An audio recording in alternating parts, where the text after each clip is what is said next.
Allez, je vous propose qu'on démarre donc sur cette session sur les idées reçues et théories dangereuses autour de l'autisme. Nous avons trois spécialistes de l'autisme avec nous, tout à ma gauche, donc à votre droite. Mélina Delarmy, qui est psychologue, docteur en psychologie, spécialisée sur l'autisme.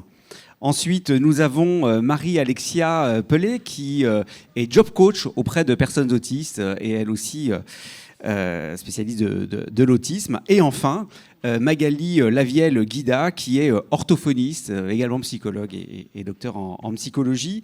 Et donc, l'objectif, c'est d'aborder les idées reçues autour de l'autisme. On parlera aussi, effectivement, des théories dangereuses. Ça va être assez interactif, puisqu'on va vous poser des questions.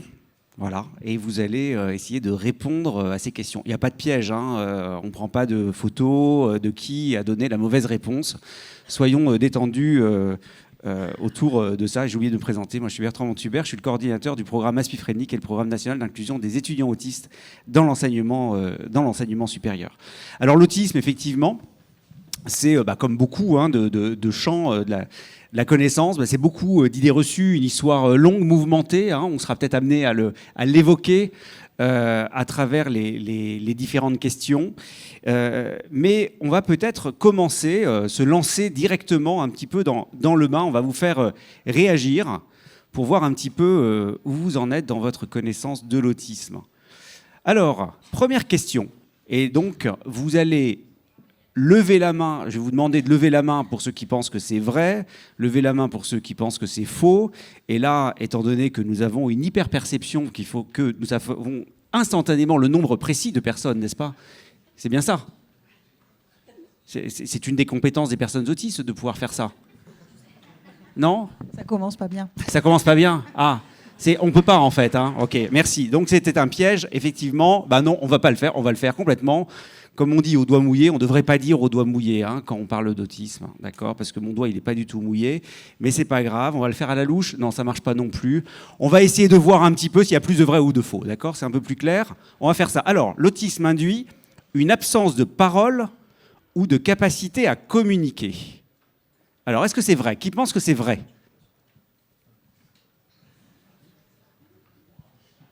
Ok. Qui pense que c'est faux? Oh là, il n'y avait pas besoin de savoir compter. Là, c'est assez net. Alors Magali. Oui. Du coup, c'est faux. C'est faux. Parce que c'est pas de l'ordre de l'absence, en fait, ni de parole, ni de communiquer. Et en fait, pour dire la vérité, on avait pensé à utiliser des petits cartons rouges et verts pour le vrai et le faux que vous auriez levé. Mais en fait, on est tellement nombreux qu'on n'a pas assez de petits cartons. Donc voilà. Et donc, c'est déjà bien de se dire que non, effectivement, il n'y a pas d'absence de parole, il n'y a pas d'absence de communication. C'est pas parce qu'il y a un trouble qu'il y a une absence complète. Et donc, l'idée, c'était aussi de pouvoir reproposer cette illustration. T'es autiste, mais tu parles. Oui, il y a beaucoup de personnes qui sont autistes, qui parlent, qui regardent dans les yeux. Voilà. C'est pas parce qu'il y a certaines difficultés de communication qu'il n'y a pas de communication. Donc c'est déjà une idée reçue importante à recevoir pour ne pas remettre systématiquement en question les diagnostics qui vont être posés auprès des personnes et qui du coup vont devoir se justifier d'un diagnostic qu'on leur a posé avec lesquels ils ont eu à gérer déjà certaines choses. Mais quand même, pourquoi il y a cette idée que les personnes autistes n'auraient pas de parole? C'est totalement faux? Ça n'arrive jamais? Pas de parole? Oui. Je pense que ça n'arrive jamais, oui, de fait. Là, c'est plutôt l'option orthophoniste. Peu de paroles, c'est pas de paroles. Et puis surtout, ce qu'on appelle parole, c'est l'oralisation. Et en fait, on peut aussi s'exprimer de plein d'autres façons. Et tout l'objet du travail qui va être mené pour les personnes ou les enfants qui ont très peu de paroles, enfin, on dit qu'ils sont peu verbaux, c'est de leur proposer des moyens de communiquer autrement, de s'exprimer autrement. Et puis une autre distinction très importante à faire, c'est le fait que la parole entendue n'est pas correspondante à la compréhension. C'est-à-dire que c'est pas parce qu'on parle peu ou quasiment pas qu'on comprend pas du tout. Et donc ça, c'est très très important parce que ça veut dire qu'on n'a pas du tout la même attitude avec une personne quand on sait qu'elle peut nous comprendre et qu'on doit s'adresser à elle avec l'idée qu'elle nous comprend ou alors qu'on ajuste les choses, mais en tout cas, on n'a pas nécessairement, c'est valable aussi pour les personnes qui ont des troubles aphasiques par exemple, c'est pas parce qu'on peut pas s'exprimer qu'on comprend rien et donc il faut s'adresser à nous de manière totalement inadaptée. Donc c'est plutôt l'inverse, quand il y a peu ou pas de parole. On peut quand même s'adresser avec respect et en tenant compte de l'intelligence qui est là et qui ne s'exprime pas de la même façon. Et du coup, tout l'objectif va être de donner des outils pour essayer de faire en sorte que la personne puisse s'exprimer de la manière la plus précise pour elle. Donc on va mettre en place des outils de communication qu'on appelle alternatifs, parce que c'est alternatif aux moyens plutôt conventionnels, et améliorés, parce qu'on essaye de faire en sorte que ça puisse améliorer la communication. Et ce qu'on a rajouté là, enfin l'idée de cette question d'entrée de jeu, c'était aussi pour rappeler que l'autisme, ça s'inscrit dans l'ensemble des troubles du spectre de l'autisme, que c'est un trouble neurodéveloppemental avec une expression variable, donc c'est pour ça aussi qu'effectivement peut y avoir peu ou très peu de paroles, et puis des personnes qui parlent beaucoup, même parfois beaucoup trop, en tout cas qui ont vraiment à réguler leur débit de parole et la quantité d'informations qu'ils ont à donner. Et pour autant, ça peut aussi être un trouble de la communication, parce que justement, il faut apprendre à modérer son débit, il faut apprendre à être cohérent dans la qualité des informations qu'on peut donner et dans les échanges. Je vais peut-être laisser la parole à mes collègues. Peut-être, oui. Est-ce que vous voulez réagir, Marie-Alexia, Mélina, y compris dans votre expérience, hein, évidemment, avec les personnes autistes. Mélina ? Non, moi, ce que je voulais rajouter, c'est la distinction entre langage et communication. Parce qu'en fait, la communication passe par beaucoup de moyens et pas que par le langage. Et en fait, on ne peut pas ne pas communiquer. Rien que là, avec le ton de la voix, avec la posture, avec voilà, la manière de... l'intonation, je l'ai déjà dit. Il y a plein de manières de communiquer et pas juste le langage. Et voilà, c'est important aussi de préciser ça. Alors moi, j'avais envie de vous poser la question. Donc, du coup, c'est une idée reçue, hein, que les personnes autistes ne peuvent pas communiquer. Mais cette idée reçue qui a quand même été ancrée, est-ce qu'elle était liée à des théories dangereuses ? Et est-ce qu'elle a eu... quels sont les impacts, en fait, qu'il y a pu y avoir d'une telle idée reçue ? Ou qu'il y a peut-être encore, d'ailleurs. Moi, je dirais peut-être par rapport à ce qui a été véhiculé, par rapport au film, je pense, c'est peut-être une hypothèse, hein, je ne dis pas que c'est ça, mais peut-être par rapport à ce qui a été véhiculé dans les films comme Rain Man, où souvent on a cette idée-là de l'autisme, c'est Rain Man, il ne parle pas, il sait compter les allumettes, je ne sais plus s'il parle ou pas d'ailleurs, ça fait longtemps que je l'ai vu. Il parle un peu. Voilà. Bon. Mais peut-être il y a de ça, des idées erronées qu'on a dans les films grand public. Voilà. C'est une idée, je ne sais pas si... J'ajouterais qu'en fait, la principale problématique, c'est plutôt au niveau du diagnostic, c'est-à-dire que comme on a souvent pensé que les personnes autistes n'étaient pas en capacité de communiquer, les personnes qui étaient plus à l'aise au niveau de la communication pouvaient être sous-diagnostiquées. Et moi, je peux témoigner que j'ai régulièrement des étudiants à qui on a dit, donc ils sont diagnostiqués autistes, hein, et à qui on a dit mais vous n'êtes pas autiste, vous regardez dans les yeux. Hein, ce que vous disiez tout à l'heure, c'est pas juste comme ça. Ça arrive effectivement. Et donc arriver à casser ces idées reçues, c'est absolument essentiel, parce que d'une certaine manière, on rajoute la difficulté à la difficulté, en fait. Hein. Donc, effectivement, il y a un certain danger. Donc, merci pour cette première question. Alors, on va voir, vous allez réagir sur la deuxième. On passe à la question suivante, ça vous va, hein?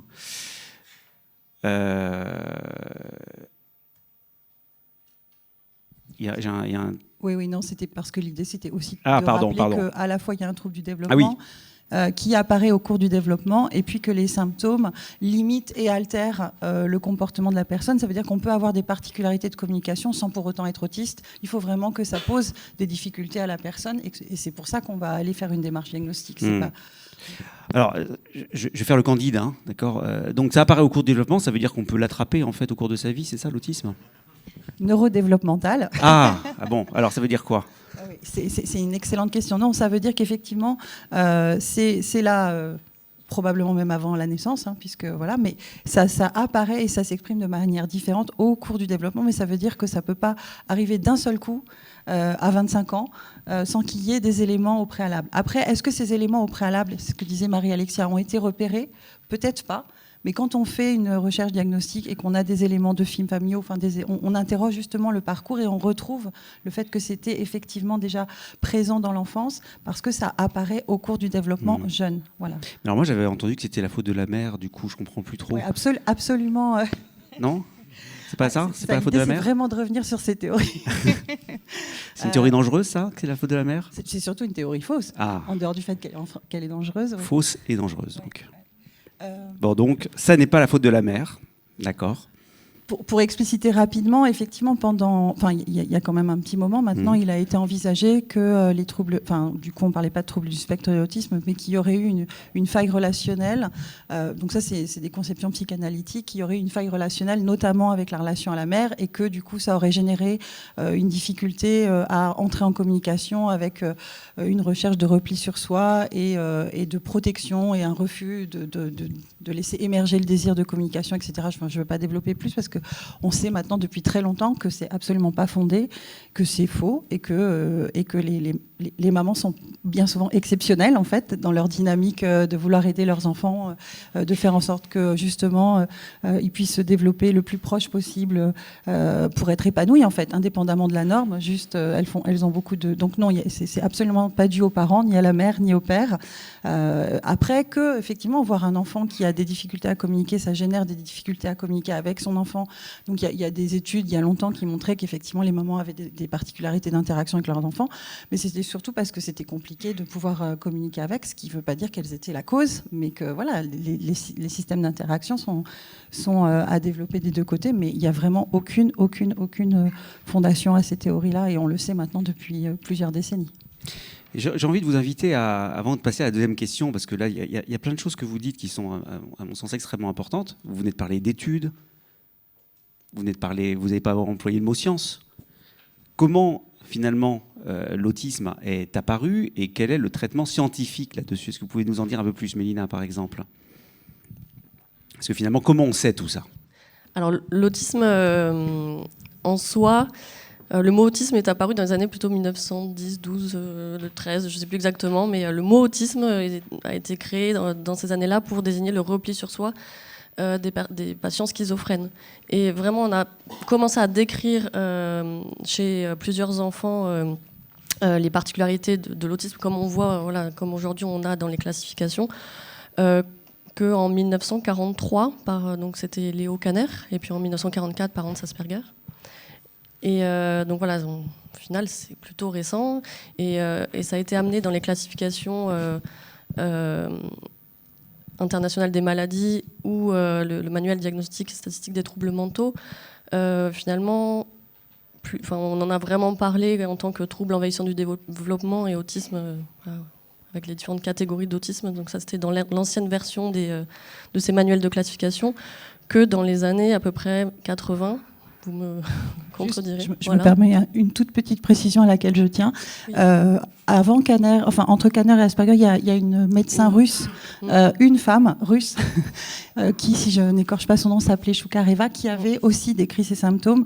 Et on se demande même si en fait Hans Asperger n'avait pas utilisé ces descriptions et se les était un petit peu appropriées sans vraiment rendre compte du travail, parce que c'est comme elle était russe et qu'on était à une époque où la communication n'était pas aussi efficace médiatiquement et au niveau international. Toujours est-il que voilà, elle a aussi contribué à cette description-là, et on revient dans les années 80. Ouais.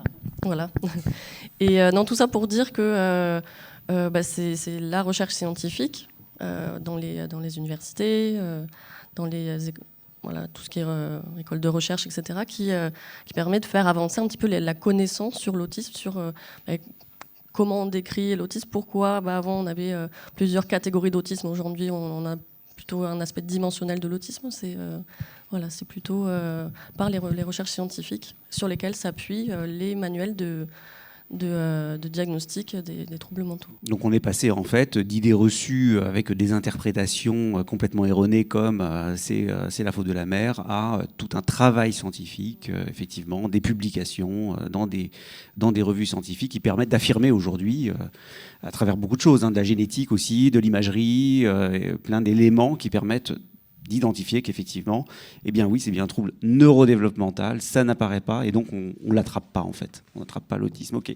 Alors maintenant, on va parler un peu de la question du genre. L'autisme ne touche que les garçons. C'est vrai ou c'est faux? Qui pense que c'est vrai? Ils vont pas oser là. Ouais, ils vont pas oser. Bon là, ils osent plus, ceux qui pensent que c'est vrai. Bon. On peut ajouter une autre question. Qui pense que c'est faux? Ah ouais. Est-ce que l'autisme touche beaucoup plus les garçons? Ah là, voilà. Ok, très bien. C'est une question un peu... mais c'est une question importante. Est-ce que ça touche beaucoup plus les garçons? Bon, on a vu à peu près les vrais. Alors, moi, je vais dire 1/5 de la salle, là. Hein. Ah oui. Ouais, non ? C'est généreux, 1/5. C'est généreux ? Qui pense que c'est faux ? Bon, il y a beaucoup plus de gens qui pensent que c'est faux que c'est vrai. Alors, qu'est-ce que vous en dites ? Alors, c'est en partie vrai, c'est-à-dire que en fait, dans l'ancien manuel diagnostic, on estimait que le ratio était de 4 garçons pour une fille. Alors aujourd'hui, on va plutôt descendre le ratio à 2-3 garçons pour une fille, parce qu'avec l'avancée des connaissances, la meilleure formation des professionnels au dépistage de l'autisme, on s'aperçoit que beaucoup de filles sont passées à côté de leur diagnostic. Alors il y a plusieurs raisons qui expliquent cela. La première raison, c'est que les critères diagnostiques ont été établis sur des profils masculins, ce qui fait que du coup on a moins bien repéré les filles. Il y a eu un biais au niveau du diagnostic parce que les outils d'évaluation étaient donc plutôt ciblés sur des profils masculins. La deuxième raison, c'est que les filles ont des capacités d'adaptation sociale qui sont plus développées. Alors, il y a le fait qu'au niveau de la société, on attend souvent plus aux filles de s'adapter. Donc, elles vont avoir une désirabilité sociale qui est plus forte. Et elles vont avoir de meilleures capacités de camouflage. Donc, on va moins facilement les détecter. Et la troisième raison, c'est parce que... je voulais expliquer qu'en fait les symptômes étaient plus internalisés. Les filles vont présenter plus souvent des signes d'anxiété, de dépression, qui vont souvent passer pour les pathologies premières. Et du coup, on ne va pas se poser la question de l'autisme très souvent. Donc j'en suis un exemple, c'est-à-dire que moi j'étais diagnostiquée avec un trouble anxieux généralisé très tôt, et il s'est avéré en 2018 que j'ai eu finalement un diagnostic d'autisme. Alors on a cette image un peu de représentation d'une scène peut-être vécue, je ne sais pas. Ouais, alors je suis un peu à l'origine des dessins. Allez Marie-Alexia alors, commentez le dessin. Donc ce dessin, c'était en fait pour montrer que, mais il y a plusieurs choses en fait. Il y a le regard. Donc en fait, on a des bonnes capacités d'apprentissage. On va savoir que on attend de nous qu'on regarde dans les yeux. Donc peut-être qu'on peut ne pas forcément regarder dans les yeux. On va regarder le menton ou un point à côté des yeux. Voilà, par exemple pour passer inaperçu. Qu'est-ce qu'il y a comme autre exemple ? L'humour. Tout à l'heure, j'en parlerai. On est capable d'avoir de l'humour. Même si, faut pas répondre aux questions avant, là. Oui. Ah non, c'est de la triche, non. Ouais. Bon. D'accord. C'était un spoil. C'était un spoil, ouais. Je vais passer sur autre chose. La bipolarité, alors c'est ce que j'expliquais, on peut avoir des symptômes plus internalisés, ça va être aussi des troubles de l'humeur. Très souvent, les femmes autistes ont des hauts et des bas qui sont très marqués, et ce qui peut passer pour une autre pathologie. Vous pouvez développer un petit peu l'histoire de l'errance diagnostique, là, parce que c'est quand même une notion qui est importante, il me semble, à expliquer. C'est peut-être pas forcément clair pour tout le monde. Oui, par exemple, au sein de mon cabinet, je reçois de plus en plus d'adultes femmes qui ont parfois reçu un diagnostic au-delà de 40 ans et qui viennent pour un travail autour de la communication avec une vraie demande autour de ces difficultés-là, bien qu'elles aient eu tout un parcours de vie, qu'elles soient mamans, qu'elles soient mariées. Donc voilà, on peut être autiste, mariée, avoir des enfants, et être passé. Mais par contre, elles ont tout un parcours très compliqué d'arrêt du travail, de burn-out. Et ce diagnostic leur permet de comprendre a posteriori toutes leurs difficultés, de redécrire un peu les choses, et surtout de mieux comprendre leur fonctionnement, et donc de ne plus avoir à gérer ces difficultés de la même façon, de mieux se faire comprendre. On reviendra dessus, mais il y a des particularités sensorielles, par exemple, qu'on prend mieux en compte quand on a conscience que, ah oui, en fait, c'est parce que je traite cette information de cette façon, la lumière me dérange, certains sons... Quand on n'a pas conscience de ça, ou quand on n'a pas mis un mot sur ces choses-là, on ne le gère pas de la même façon, et on est vu comme quelqu'un qui est désagréable ou qui est pénible.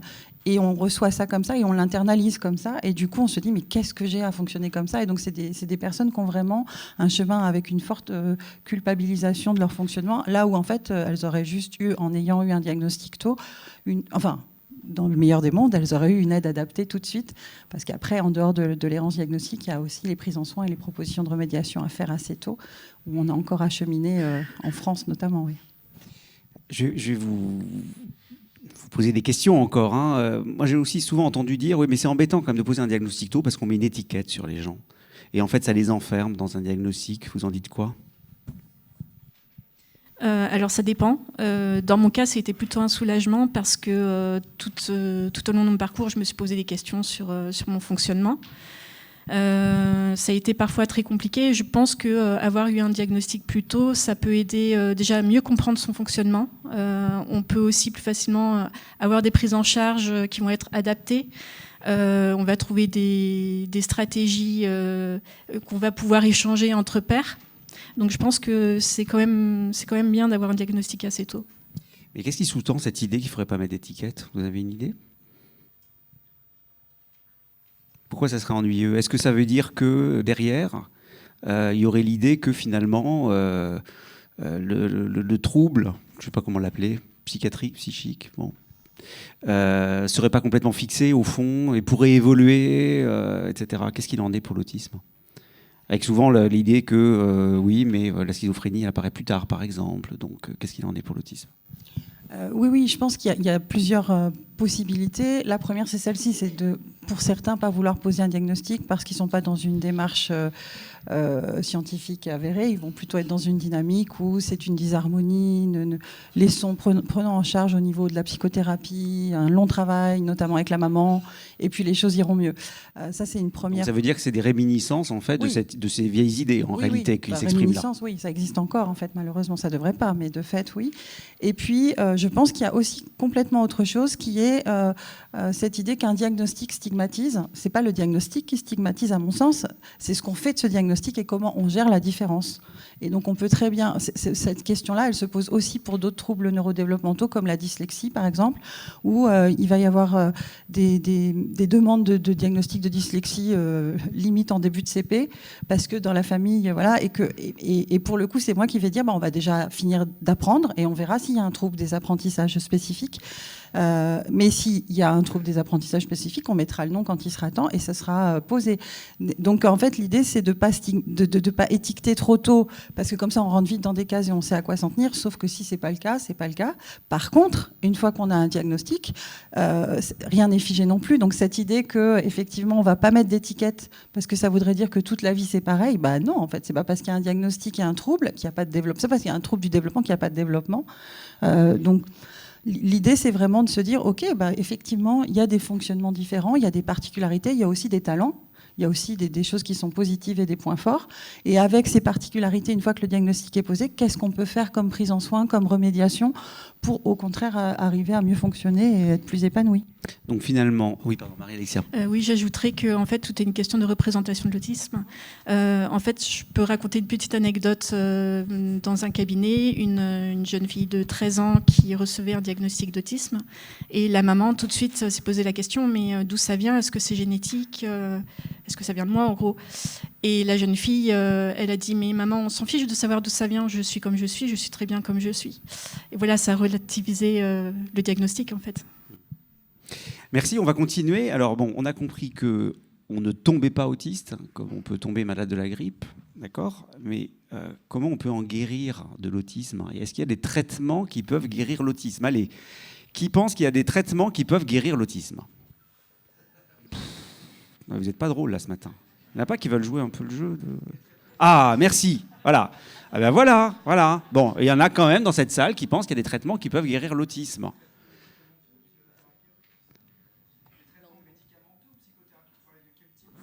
Ah. C'est intéressant comme précision. Ah, voilà une question. Merci, heureusement. Voilà, il y en a qui suivent. Donc, je redis tout haut ce qu'il a dit. Est-ce que c'est des traitements médicamenteux ou psychothérapeutiques ? Allez, alors, attends, on va faire répondre ceux qui pensent que c'est faux quand même. Absolument. Est-ce que la notion de guérir est pertinente ? Ah. Est-ce que les questions sont pertinentes ? Ah ouais. Ah, ils sont durs. Non, ils sont durs. Super. Les questions sont mal... On va pas valider ça lors d'un examen. Ok.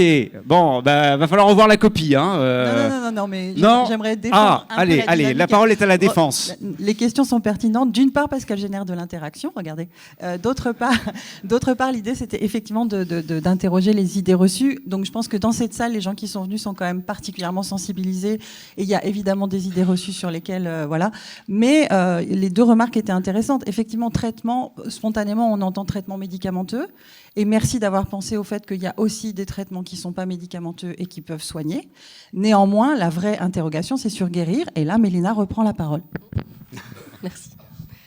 Eh bien, c'est bien faux. Il n'y avait pas de suspense.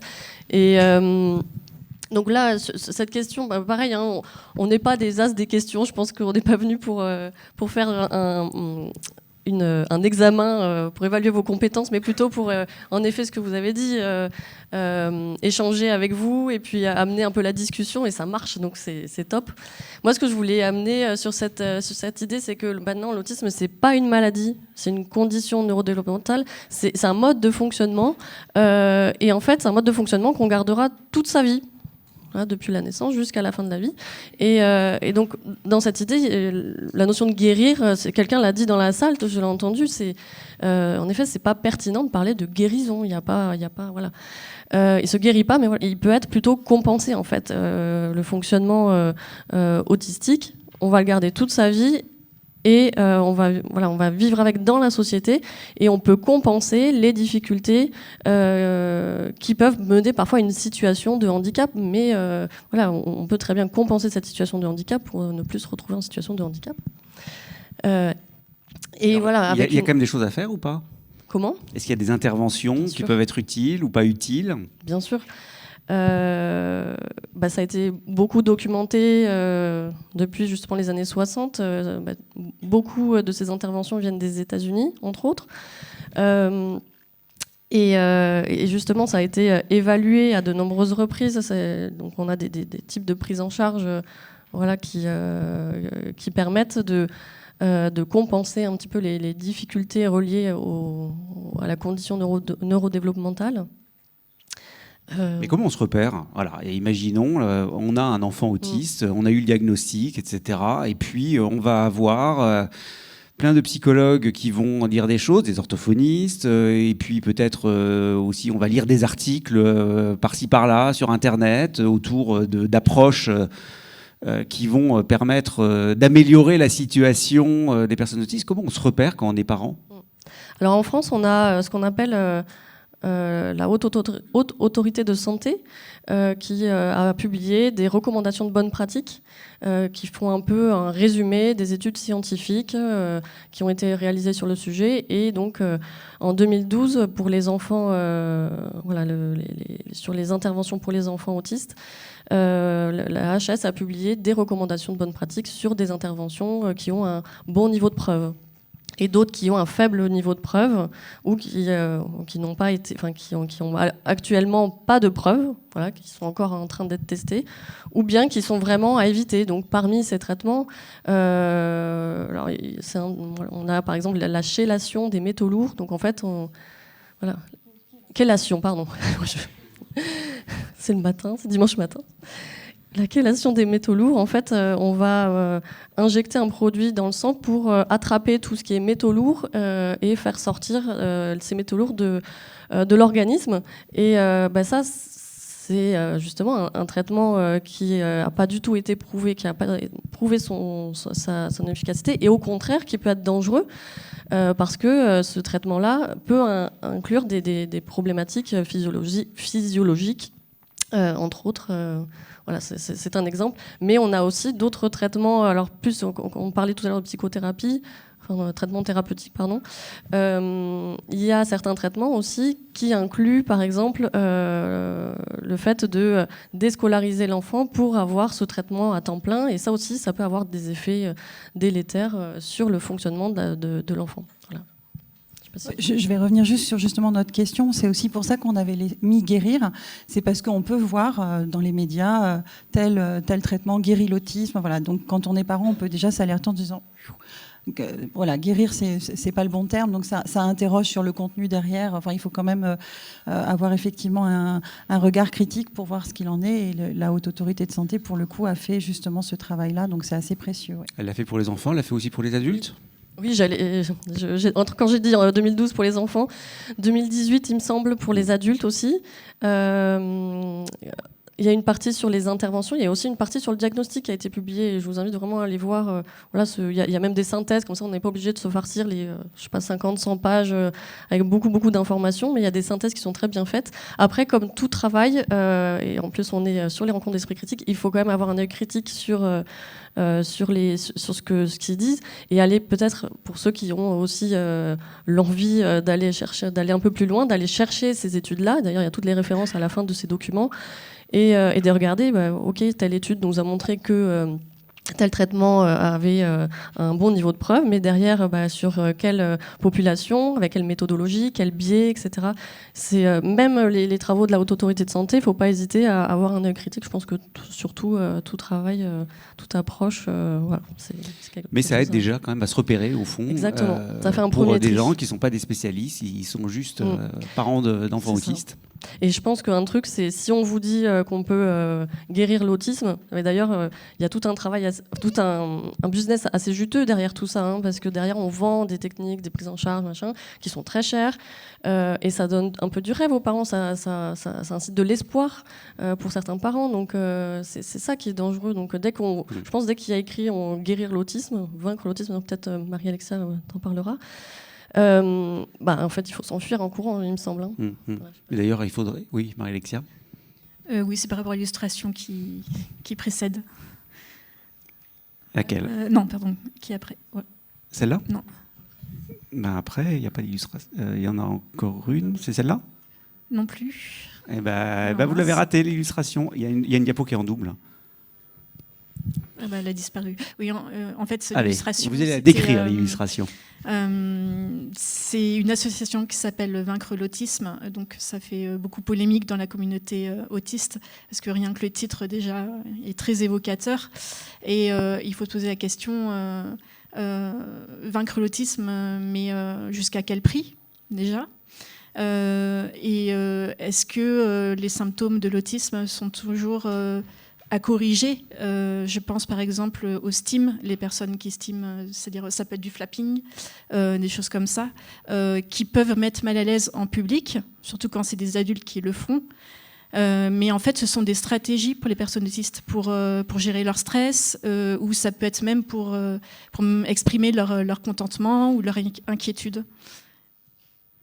Et on peut poser la question, pourquoi voudrait-on guérir l'autisme? Après tout. Qu'est-ce que ça serait un monde sans autistes? Ça serait un monde sans des personnes qui apportent un regard différent. Et il faut avoir en tête qu'aujourd'hui, cette diversité cognitive, elle est même valorisée, y compris au niveau économique, parce que c'est porteur d'innovation, c'est porteur... Et on peut regarder l'histoire de... Alors c'est difficile. Vous l'avez dit tout à l'heure, le diagnostic, l'autisme, les mots sont apparus dans les années 1818, puis après Kanner et Asperger dans les années 40, et puis... dans le DSM que dans les années 80, donc dire que Mozart était autiste, c'est compliqué, mais néanmoins, il y a des gens qui essayent de revisiter quand même ces gens qui étaient très bizarres, géniaux, etc. Un certain nombre étaient probablement, on peut le dire comme ça, des personnes autistes. Ça aurait été un monde si on avait guéri l'autisme, sans ces personnes-là aussi. Si je puis me permettre, c'est aussi pour ça que dans le DSM, il y a cet item qui invalide et qui, voilà, il y a la notion, voilà, il y a quand même la notion que ça pose problème, parce que sinon, si ça pose pas de problème à la personne, hein, pas aux autres, si ça pose pas de problème à la personne qui est concernée, dans ce cas-là, c'est juste une différence qui ne relève pas d'aide. Mais après, entre guérir et proposer des pistes pour aller mieux ou être bien, il y a toute une marge de manœuvre, en effet, qui est justement l'intérêt de la prise en soins précoce, des propositions d'outils de communication, de gestion du stress. Peut-être que c'est l'occasion aussi que vous développiez des choses, puisque vous l'avez un petit peu évoqué. Au fond, c'est vous, Marie-Alexia, qui avez évoqué l'histoire du flapping, ou Mélina? Oui, du flapping.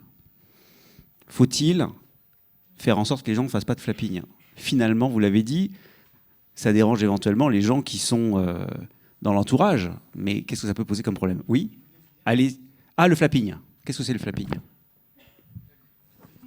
Alors vous savez, il y a des trucs marrants, c'est que c'est un truc que je sais pas faire, d'ailleurs j'ai pas de stylo, c'est faire tourner le stylo sur ses doigts. Vous voyez, ça c'est super cool comme geste, hein. Mais faire ça par contre c'est pas cool.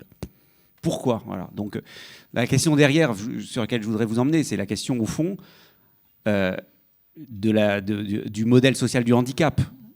Peut-être rappeler de quoi on parle. Quand on parle de handicap, on parle quoi? D'un attribut d'une personne ou d'autre chose? Moi, j'aime bien, quand on parle de handicap, de parler de situation de handicap. Et en fait, voilà, quand on parle de situation de handicap, l'exemple que je donne souvent, c'est le fauteuil roulant. Quand on est devant un escalier, on est en situation, voilà, pour monter là sur l'estrade, on est en situation de handicap. Mais s'il y avait une rampe d'accès, la personne ne serait plus en situation de handicap. C'est tout l'enjeu. Et l'autisme, en fait, touche tout ce qui est interaction sociale, communication. Et l'être humain, il est en soi, c'est un être social. Il vit avec les autres, etc. On ne peut pas survivre sans l'autre. Voilà, depuis le début des temps, voilà, l'humain s'est construit comme ça.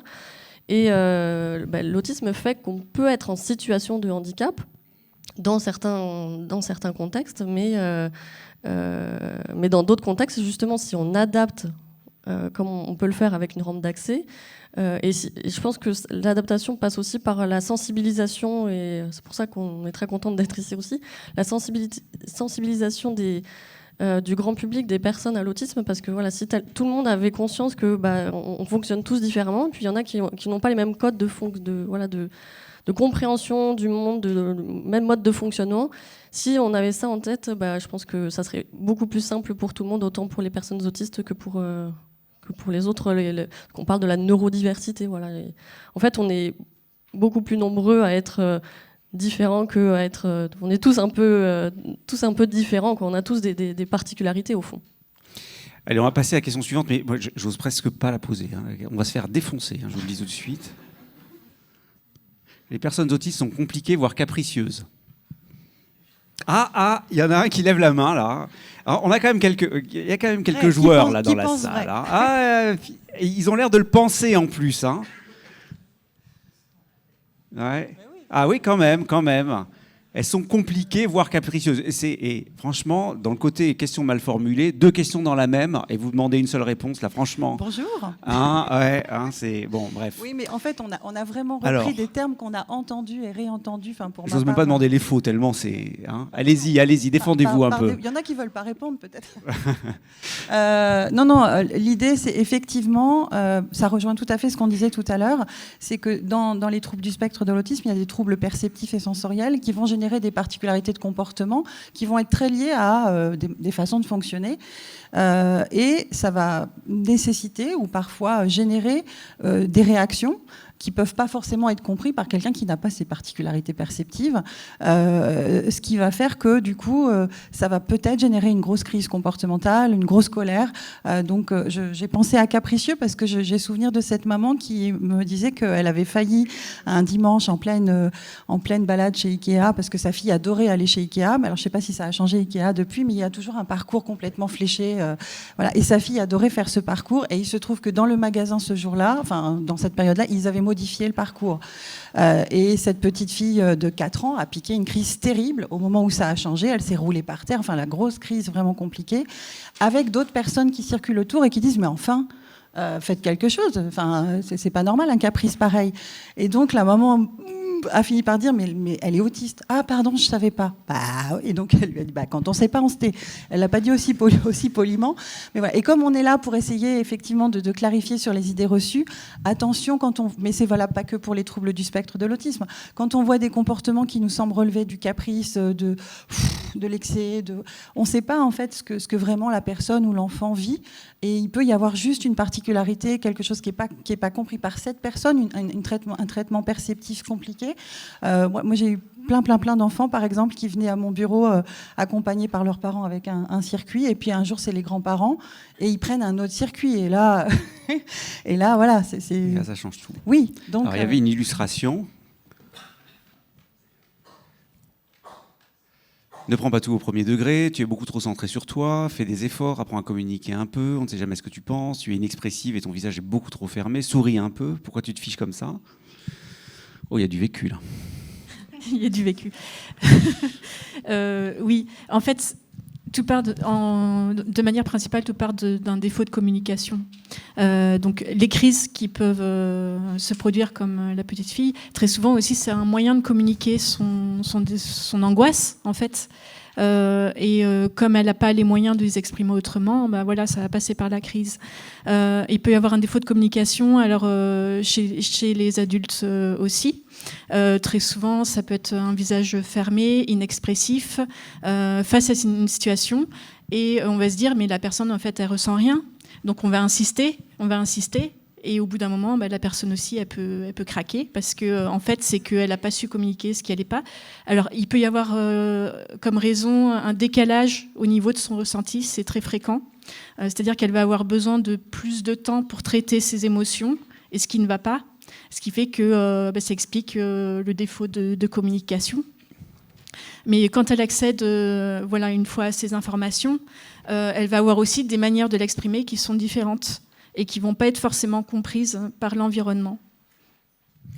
Donc si je comprends bien, faisons preuve d'esprit critique par rapport à nos propres perceptions et nos propres interprétations, plus précisément de nos perceptions, puisqu'en fait on est en permanence en train d'interpréter, on perçoit, on interprète. Et donc, il faut qu'on fasse preuve d'esprit critique, c'est ce que vous avez dit. La première idée qui vient n'est pas forcément la... Mélina, vous voulez rajouter quelque chose? Je voulais rebondir sur ça en disant que le cerveau, il a besoin de mettre du sens. Il n'aime pas quand il n'y a pas de sens, pas d'explication. Donc, voilà, c'est ce qu'on appelle les biais cognitifs. Il faut vraiment être vigilant par rapport à ça dans tous les domaines de la vie, pas que sur l'autisme. Allez, on va passer à la question 5. Bon, là, ça a été spoilé. On ne vous fait même pas réagir, parce que Marie-Alexia a déjà donné la réponse. Donc, les personnes autistes, oui, peuvent avoir de l'humour. Alors, comment elles peuvent avoir de l'humour? Alors comment? Très souvent, il peut y avoir une bonne capacité d'autodérision. On sait que en matière de résilience, savoir prendre de la distance en rigolant sur son propre fonctionnement, ça marche plutôt bien. Et en plus, ça nous fait apprécier par les autres. Donc, on peut retrouver dans les réseaux sociaux pas mal de personnes qui vont jouer sur cette capacité-là.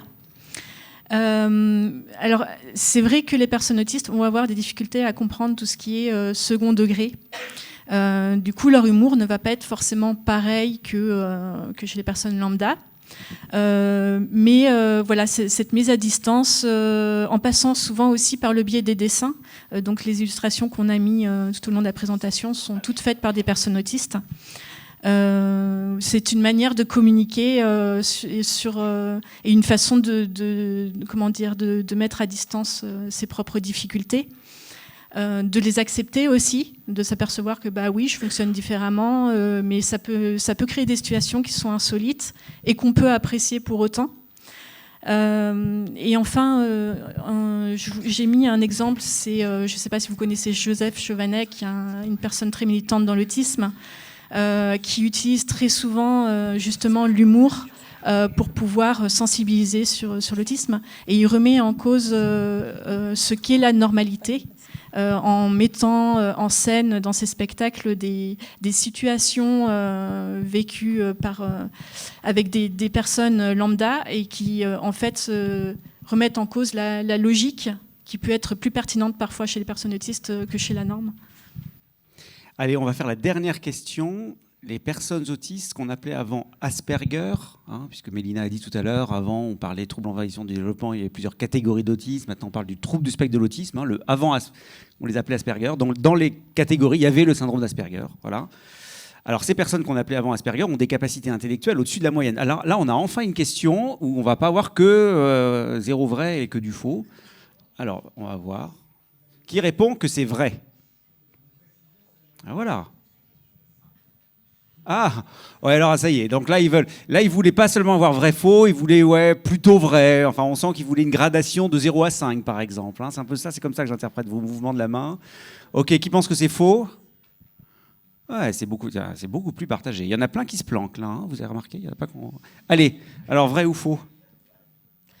En fait, vous avez un peu tous raison. Ah, c'est beau ça pour terminer. Hein. Ouais. Sympa. Mais ça, c'est une idée reçue voilà, dans le monde, voilà, dans le grand public. Et puis moi, dans beaucoup de formations que je fais auprès des soignants aussi, hein, mais il y en a aussi dans les soignants, pensent que ce qu'on appelait avant le syndrome d'Asperger, c'est de l'autisme avec un haut potentiel ou haut quotient intellectuel associé. Et en fait, il faut savoir que dans l'autisme, dans les critères de diagnostic du trouble du spectre de l'autisme, l'intelligence n'entre pas du tout en compte. Voilà, donc c'est autre chose. Alors, on va après spécifier, une fois qu'on a repéré les critères, les particularités autistiques, on va ensuite spécifier le niveau intellectuel, mais c'est pas du tout la même chose, autisme et intelligence. Et en fait, comme dans toute la population neurotypique, on va avoir des personnes qui vont avoir un QI au-dessus de la moyenne, mais aussi des personnes dans la moyenne. Si vous voulez, la définition, je vais peut-être revenir sur ça, la définition de ce qu'on appelait avant le syndrome d'Asperger, c'est de l'autisme, avec un trouble du spectre de l'autisme, donc des difficultés dans ce qu'on avait avant les 3 domaines, donc interaction sociale, communication, comportement répétitif, stéréotypé ou intérêt restreint. On avait donc bien les particularités dans ces 3 domaines. Sauf que dans la définition, on nous disait qu'il ne fallait pas qu'il y ait de retard intellectuel ni de retard dans l'acquisition du langage. Et donc, quand on dit pas de retard intellectuel, ça veut dire que c'est des personnes qui ont en gros au-dessus de 70 de QI. Donc, au-dessus de 70, on peut avoir un QI dans la moyenne est à 100. On peut aussi avoir un QI au-dessus de la moyenne, donc 2 écarts types au-dessus de la moyenne, c'est 130. On peut en avoir aussi dans la moyenne faible, dans la moyenne élevée, c'est comme dans toute la population. Ouais. Est-ce que vous voulez poser des questions aussi, réagir? Oh là là, il va falloir être... Allez, on prend 2-3 questions rapidement. Il faut qu'il y ait un micro. Je sais pas compris. Ah oui, approchez-vous. Pardon. On parle de plus en plus de l'autisme parce qu'on pense à des personnes comme Jeff Bezos, Elon Musk qui sont des Asperger. La question c'est comment vous faites la différence entre des hauts potentiels et des autistes, parce que des fois la différence elle est très très fine en fait. Ne répondez pas tout de suite. On va prendre plusieurs questions. Vous allez faire, il y aura peut-être des choses qui regroupent. Donc première question, différence haut potentiel, autisme. Deuxième question. Essayez de la poser la plus synthétiquement possible, s'il vous plaît. Tout à l'heure, vous avez dit que l'autisme, ce n'était pas une maladie. Peut-être que vous vouliez dire au sens où on n'en guérit pas, mais la stratégie, du coup, j'imagine peut-être un peu politique, de dire que telle ou telle chose n'est pas une maladie. Par exemple, l'autisme, c'est pas une maladie, l'homosexualité, c'est pas une maladie, la transidentité, c'est pas une maladie. En fait, revient à faire une sorte de dichotomie entre c'est bien quand c'est pas une maladie et c'est pas bien quand c'est une maladie. Et j'ai un peu l'impression qu'on jette les gens qui ont des maladies sous le bus. Est-ce que la bipolarité c'est une maladie, et est-ce que du coup c'est pas cool, et est-ce que l'autisme c'est pas une maladie, du coup c'est cool. Je sais pas si c'est clair ma question. Merci beaucoup. Donc question sur pourquoi est-ce qu'on veut dire que c'est pas une maladie. Est-ce que l'autisme est lié est corrélé à la présence d'autres anomalies comme par exemple l'hypermnésie ou la bipolarité ou la schizophrénie ou d'autres troubles de ce genre? Quels sont les troubles associés importants dans le cas de l'autisme, c'est ça? S'il en existe. Allez, ensuite, rapidement, s'il vous plaît, rapprochez-vous. Moi, j'avais 2 questions. Je voulais savoir la différence entre le temps où la personne atteinte d'autisme processe les émotions, et si on peut différencier ça d'un état dissociatif, comme à la suite d'un trauma ou pas. Comment est-ce qu'on arrive à le définir pour la pose d'un diagnostic, et aussi par rapport à la vignette sur l'errance thérapeutique, est-ce que vous avez des ressources de psychothérapeutes qui sont qualifiés pour poser un diagnostic ou pour suivre des personnes autistes? Merci. Alors, je le dis tout de suite, allez, vous venez vite. On ne pourra pas répondre à toutes ces questions. Par contre, ce que je propose peut-être, si vous en êtes d'accord, c'est que vous attendiez les personnes dehors pour répondre de manière plus ample. On va sélectionner. Bonjour, donc moi je m'appelle Sébastien, je suis autiste, doctorant en chimie. Alors juste une remarque, vous avez parlé d'intérêt restreint envahissant, je préfère dire intérêt spécifique parce que c'est souvent extrêmement pratique aussi, il ne faut pas avoir que le côté négatif, c'est vachement bien les intérêts spécifiques parfois, je vous promets. La question c'est on met de l'argent de la recherche dans l'autisme, on cherche les gènes de l'autisme ou des trucs du genre. Est-ce que vous avez une idée du pourcentage de l'argent qui cherche de la recherche pour chercher à nous comprendre ou pour chercher les gènes de l'autisme? Le but à terme, je pense que c'est de nous éradiquer aussi. Donc le pourcentage entre nous comprendre et nous éradiquer, vous avez une idée ou pas? Alors, est-ce qu'on veut éradiquer les personnes autistes? Je crois qu'on a un peu répondu à la question, Pardon, mais sur le pourcentage, on y répondra. J'espère que quelqu'un retient toutes les questions, parce qu'à un moment donné, là, on a nos limites aussi. Je vais faire un exercice de synthèse absolument dingue, on verra si j'y arrive. Bonjour. Peut-être que ça fait doublon avec une question. C'est les modèles thérapeutiques ou les modèles d'accompagnement efficaces pour rendre la vie plus simple aux personnes autistes. Et quelles sont celles qui ont été validées comme étant efficaces et adaptées? Merci. Alors, ce que je vous propose, parce qu'on devrait déjà s'arrêter, là, je fais... Ah non, il y en a encore un. Pardon, désolé. Merci. Bonjour, moi c'est Artemis, je viens de Bruxelles et je fais partie du collectif Entraide Autiste. Je crois qu'il s'appelle comme ça.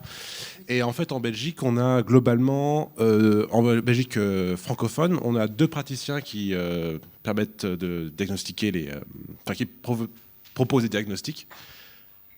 Ce qui est extrêmement peu, et on a des retards de diagnostic, etc. Et du coup, on se base beaucoup sur l'entraide, sur le diagnostic par les pairs, et je voulais avoir votre avis là-dessus, sur le diagnostic sur les pairs et sur l'entraide. Alors, on a peut-être pour synthétiser, puis on ne pourra pas répondre à toutes les questions. Je retiendrai notamment les questions, en gros, sur le diagnostic, celle qui vient d'être posée, diagnostic entre pairs, vers qui on peut se tourner, pour faire un diagnostic sérieux, pour avoir des approches thérapeutiques. Je pense que c'est déjà un premier niveau de réponse qu'il faut qu'on donne. Et puis peut-être sur est-ce que vous avez une idée de est-ce que financer de la recherche sur la génétique, c'est pour éradiquer les autistes? Allez, sur la première question déjà, parce que je pense que c'est une information importante. Le diagnostic. Ouais. Donc la question c'était où est-ce qu'on peut aller pour avoir un diagnostic fiable. En France, on a tous les centres ressources autisme. Alors normalement, ils sont censés proposer des diagnostics fiables. Je dis normalement parce qu'il y a certaines associations de parents qui sont très vigilantes pour voir si effectivement les propositions respectent bien les recommandations de la Haute Autorité de Santé. Donc il y a des outils, il y a des outils pour poser les diagnostics. Il doit y avoir une évaluation pluridisciplinaire parce qu'on a vu que ça touchait différentes particularités. Je suis complètement d'accord sur l'idée que effectivement intérêt restreint, c'est un peu connoté, et que spécifique, c'est bien plus valorisant et plus correspondant à la réalité. Et par rapport à la péridance, je trouve que c'est un peu par rapport à l'aidance. Vraiment, je pense que c'est très très très efficace et à encourager. En revanche, sur le diagnostic, moi, ce qui me pose question, c'est dans quelle mesure on peut pas être dans des biais de confirmation. C'est-à-dire que dans la mesure où on a sa propre perception par rapport à l'autisme, est-ce qu'on va pas avoir tendance à voir et à interpréter certains signes comme étant forcément de l'autisme, alors que peut-être pas. Et c'est un peu l'intérêt du testing, c'est aussi l'intérêt de faire évaluer par d'autres personnes, autistes ou pas, mais voilà, c'est le bémol que je mettrais. Et je voudrais répondre à Lou sur la question de la maladie versus, je sais plus, mais je rejoins pas cette idée que parce que c'est une maladie, c'est à mettre sous le bus, là autre chose. Donc, et ça va un peu avec l'histoire de la recherche génétique. C'est pas parce qu'on essaye de mieux comprendre que nécessairement on veut éradiquer. Voilà, après je passe la parole. Je pense que Magali a répondu à pas mal de questions. Je ne me souviens plus du tout si... Il y en avait tellement que là, honnêtement... Les modèles efficaces. Les modèles efficaces. Les méthodes efficaces au niveau de l'accompagnement. Des prises en charge, de l'accompagnement. Moi, par rapport à ce qui a été publié, on a cette double accompagnement où on va à la fois travailler avec la personne autiste pour lui apprendre à compenser les difficultés en société, mais on a aussi le côté où on va adapter au maximum l'environnement pour qu'il y ait une double adaptation, que ce soit pas que à la personne autiste de s'adapter à l'environnement, et donc l'accompagnement se fait sur ces deux versants en gros. Je pense que c'est un bon moyen de conclure, non? Si vous en êtes d'accord, et on va cliquer pour mettre la jolie peinture de Candy Waters. Voilà. Voilà, sur la jolie peinture de Candy Waters. Merci beaucoup à nos intervenantes. J'espère qu'on aura démystifié beaucoup d'idées reçues.